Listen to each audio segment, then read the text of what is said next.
Well, the Solidarity Fund, in partnership with the National Department of Health, has launched a 4-month-long vaccine demand creation campaign to support the vaccine drive aimed at achieving the 28 million target of a first dose vaccination for adults by the end of 2021. To tell us more about the Roll Up Your Sleeve South Africa campaign, we're now joined via Zoom by Dr. Saul Johnson, who is an advisor to the Solidarity Fund. Dr. Johnson, a very good afternoon to you, and thank you so very much for joining us here on SABC News this afternoon.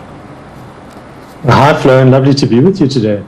Thank you. Well, tell us about more about this campaign and why the Solidarity Fund felt the need to get involved.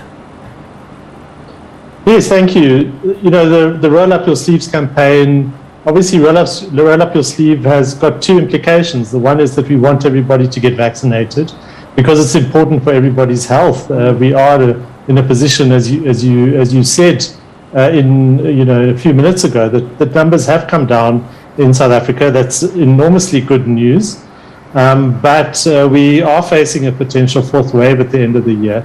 And the more people who get vaccinated, the more lives we save. There's just no question about it. We know that for a fact. It's so important. So we want to put that message out. Go out there, get vaccinated. It'll save your life. And the second thing is get vaccinated, because then we can go back to trying to establish some sort of normality and stop these lockdowns and the devastation that they cause for our country and for our economy. Yeah. So that's why the Solidarity Fund felt we just needed to go out there with those important messages. Yeah. Just talk to us about why it's a 4-month-long vaccine demand creation campaign. I'm assuming that you're also targeting the fact that we are expecting the fourth wave in December, but just talk to us about, the reasons why it was 4 months exactly. Well, there's nothing magical about the 4 months figure. We just feel we've got a window now where we've got a lot of vaccine in the country. We've got a lot of supply. And this is the time to really push over the next 4 months to really try and get as many people vaccinated as we can. As I've said before, and you've pointed out, hopefully before the fourth wave strikes us, we need to get as many people vaccinated. So that's really the importance of trying to do it now. The most important time to get vaccinated was yesterday, and the second most important time is tomorrow. So, if you haven't got vaccinated yet, there's no better time to go than now. Interestingly, you talk about the fact that there's a lot of supply of vaccines, as though you anticipated what I wanted to ask next. So the fact is that there is a sufficient supply of these vaccines. So what's really stopping? There's a high number of the adult population that still hasn't been vaccinated. What's stopping that? I mean, it doesn't seem as though it's an issue of availability of vaccines or places to go to get vaccines. So what is the actual issue at this point? Yeah, so, this is not different from many other diseases and health interventions that we see. When you introduce a new thing, no matter what it is, you get people going quickly, what we call the early adopters. So the people who are really keen, they'll go early. Yeah. And they'll followed by people who are sort of motivated. Yeah. And then other people may be waiting for a whole lot of reasons. They may not be sure. They may have heard fake news from social media that the vaccines are dangerous. They may not think that they personally are at risk. So there are a range of different reasons why people may have now been hesitating. So this is what we need to get over. I think we need to try and not just maybe people who are watching, maybe you've been vaccinated, but maybe people in your families or whatever who are waiting for whatever reason, are hesitant, and I would urge you to say to those people, really, you should go and get vaccinated. It's important for you and it's important for your community.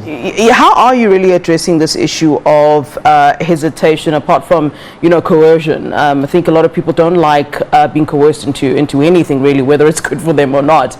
Are there other ways in which, through this drive, through this campaign, that you're looking at ways to motivate those who may perhaps be hesitant? Because, and also, are you looking at the fact that there are those who are hesitant on one hand, and they may have a variety of reasons as to why they're hesitant, versus the anti-vaxxers. And I think that people have been grouped into one sort of place, as in this, you're either an anti-vaxxer or you've gotten vaccinated, and that's not the truth. There's a lot of grey area, isn't there?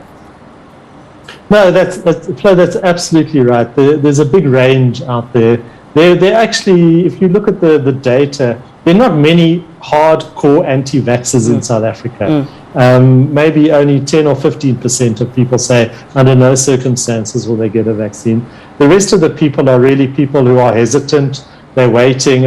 And so this campaign, we're not coercing anybody. We're trying to persuade people. We're trying to give people lots of information, good, reliable, scientifically backed information to make a clear, informed decision. Yeah. But along with that, we're trying to make it easier for people to get vaccinated. That may mean opening sites closer to you, extending the hours you can get vaccinated, going potentially on weekends. You don't have to register anymore. You can now just go and walk into a vaccine site and get vaccinated, and somebody there will do all the paperwork for you.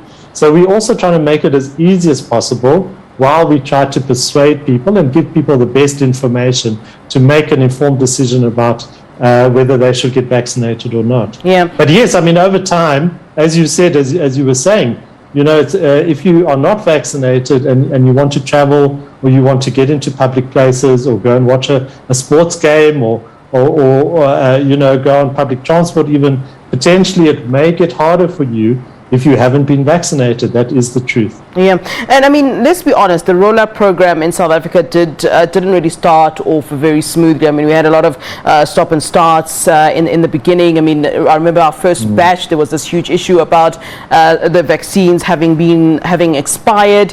Might that have sort of tainted or kind of added to what some of the anti-vaxxers or those who are hesitant were already thinking about the vaccines? And I wonder if, you know, that can be helped in terms of persuading people and encouraging them in terms of saying, listen, that's the past, we're here now, the vaccines are fine, or whatever. How are you planning to do so? I mean, how much does that affect the numbers of people that did indeed get vaccinated and were willing from the start to get vaccinated? Yeah, you know, I think what's really interesting, and I've lived through this in the HIV epidemic. Yeah. You know, I'm old enough to have been through that. Yeah. And in the beginning, as it was with HIV, often the science isn't settled. You know, often people are not sure because you're still waiting for more evidence to emerge. And that happened with COVID as well. You know, we weren't sure the best way to do things. We weren't sure how effective these vaccines were going to be. Every time a new variant came out, like with the beta variant or the delta variant, we thought, are the vaccines going to be good enough? But over time, what we've seen is that these vaccines, A, have proven to be very safe. Yeah. Side effects are extremely rare. And B, they remain effective regardless of the variant. They remain effective at stopping you needing hospitalization and stopping you dying. And that remains true even of the beta and the delta variant. So yes, I think in the beginning there was a bit of confusion, and that confusion is inevitable because we wait to see what evidence emerges. But I think now, you know, we've given hundreds of millions of vaccine doses around the world. We've just got so much evidence now on how effective and safe these vaccines are. I don't think that should be open for debate anymore. You know, I think now that the science is pretty much settled, and it's a question of now, you know, let's encourage people to go forward and get vaccinated. All right, Dr. Saul Johnson, thanks very much for giving us your time and speaking to us here on SABC News this afternoon.